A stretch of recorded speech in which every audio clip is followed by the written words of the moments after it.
दोस्तों नमस्कार, बहुत बहुत स्वागत है हमारे YouTube चैनल पे।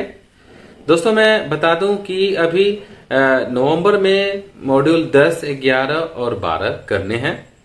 तो आप भी हैं एक शिक्षक और चाहते हैं निष्ठा प्रशिक्षण में हर एक प्रश्नोत्तरी में 100% अंक आए, तो ये वीडियो आपके लिए है। तो चलिए आज के का जो हमारा मॉड्यूल है वो है विद्यालयी शिक्षा में नई पहलें। तो आज इस वीडियो में हम इस सेक्शन को करेंगे। पहले हम इस सेक्शन के 20 प्रश्नों को लाइव करेंगे, क्योंकि मैं स्वयं भी एक शिक्षक हूं और इस मॉड्यूल को कर रहा हूं। तो पहले मैं इस सेक्शन से लाइव 20 प्रश्नों को करूंगा और बहुत सारे प्रश्न जो है नए नए दिए जाते हैं। आप जब भी प्रश्नोत्तरी सेक्शन को करेंगे तो अलग अलग लोगों को कुछ डिफरेंट सा क्वेश्चन, कुछ बहुत सारे क्वेश्चन कॉमन होते हैं, लेकिन कुछ क्वेश्चन जो होते हैं वो अलग होते हैं। तो अलग वाला लाइव के बाद हम करते हैं। तो चलिए शुरू करते हैं।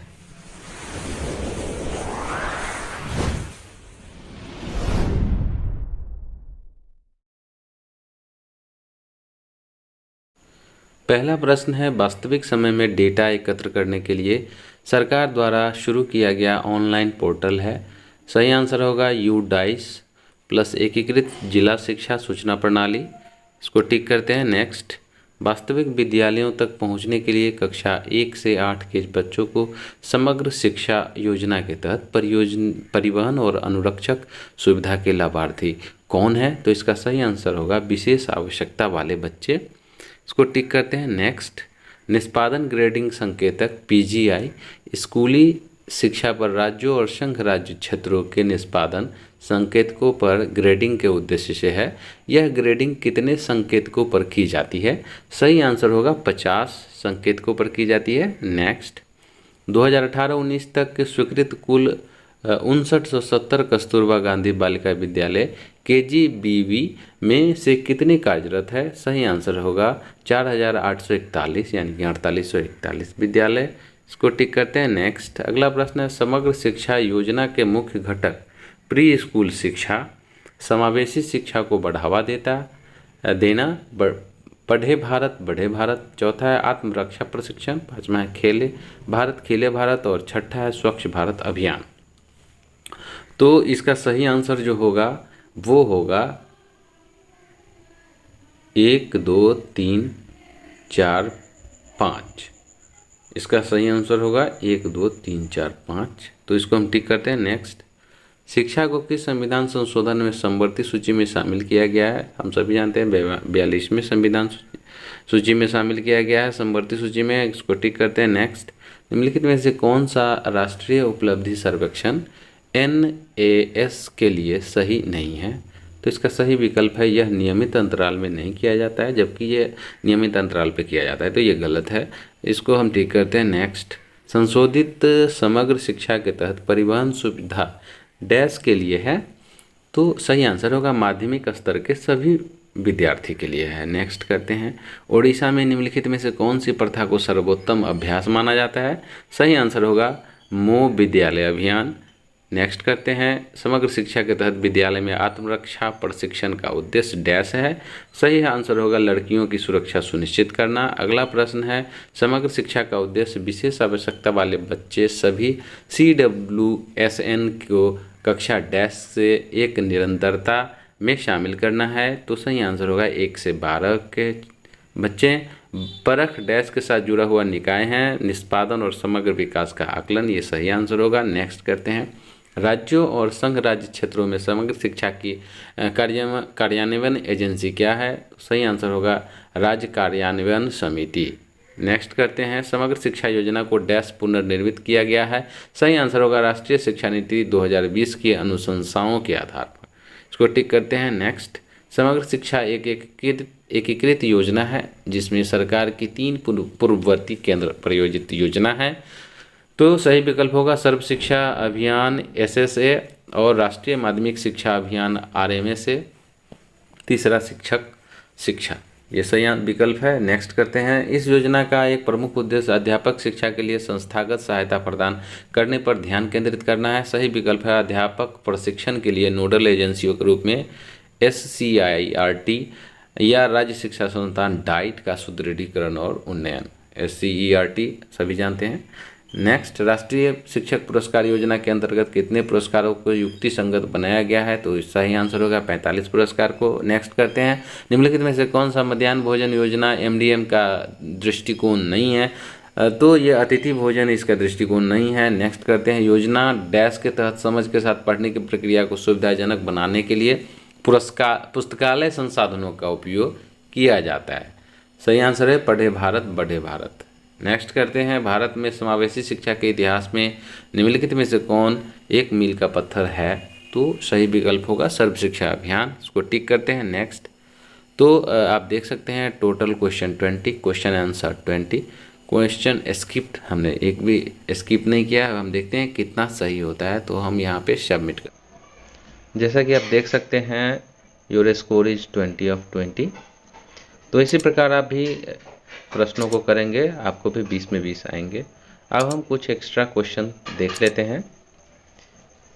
पहला क्वेश्चन है, राष्ट्रीय शिक्षा नीति 2020 के अनुसार 10+2 संरचना को, तो 5+3+3+4 ये सही आंसर होगा।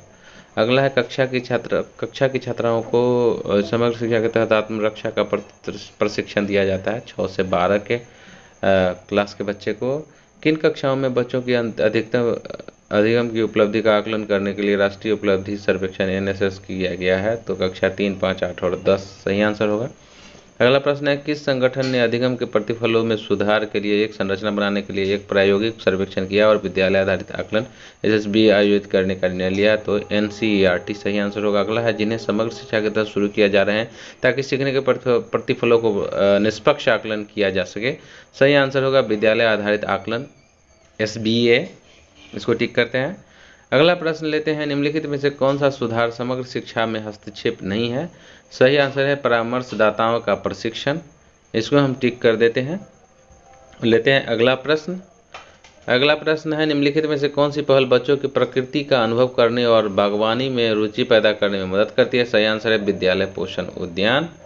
इसको हम टिक कर लेते हैं, हालांकि दोबारा आ गया है। राष्ट्रीय उपलब्धि सर्वेक्षण NSS क्यों आयोजित किया जाता है? सही आंसर होगा इसका सीखने के प्रतिफलों का आकलन करना। इसको हम टिक कर देते हैं। करते हैं नेक्स्ट। अगला प्रश्न है, स्कूली शिक्षा पर सभी जानकारी प्रदान करने के लिए देश भर के 15 लाख से अधिक विद्यालयों को जोड़ने के लिए शिक्षा मंत्रालय द्वारा शुरू किया गया पोर्टल है?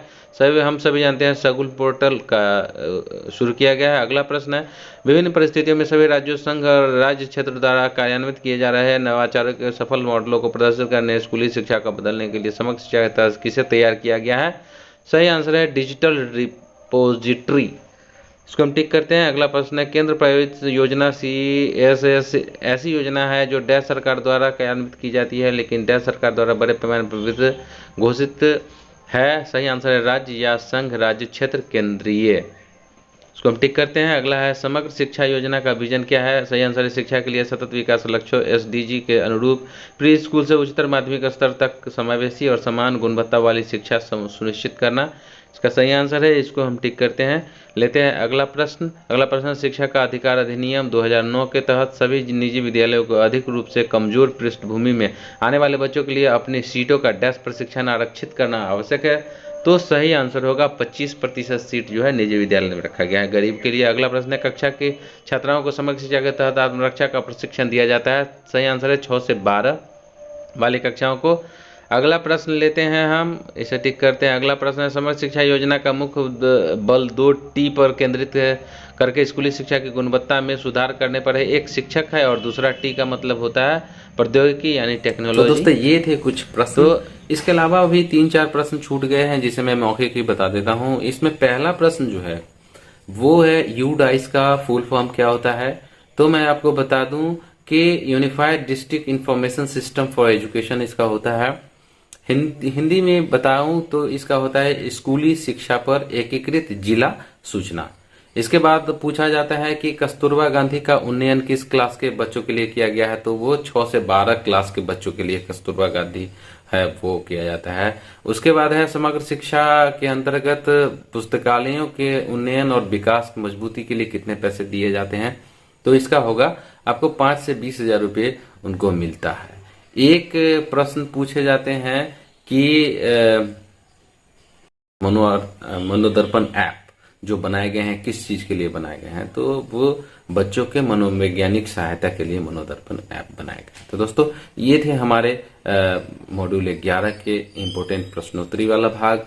इसको आप करेंगे तो 100% आप प्रश्नोत्तरी सेक्शन को कर लेंगे। दोस्तों अगर आप हमारे चैनल पर नए हैं तो हमारे चैनल को सब्सक्राइब जरूर कर लें, क्योंकि इम्पोर्टेंट वीडियो के लिए आपको सब्सक्राइब करना जरूरी है, और साथ ही हमारा नोटिफिकेशन सबसे पहले आपके पास आए इसके लिए हमारे बेल आइकन के ऑल वाले नोटिफिकेशन बेल को जरूर हिट करें। तो वीडियो देखने के लिए बहुत बहुत धन्यवाद। वंदे मातरम।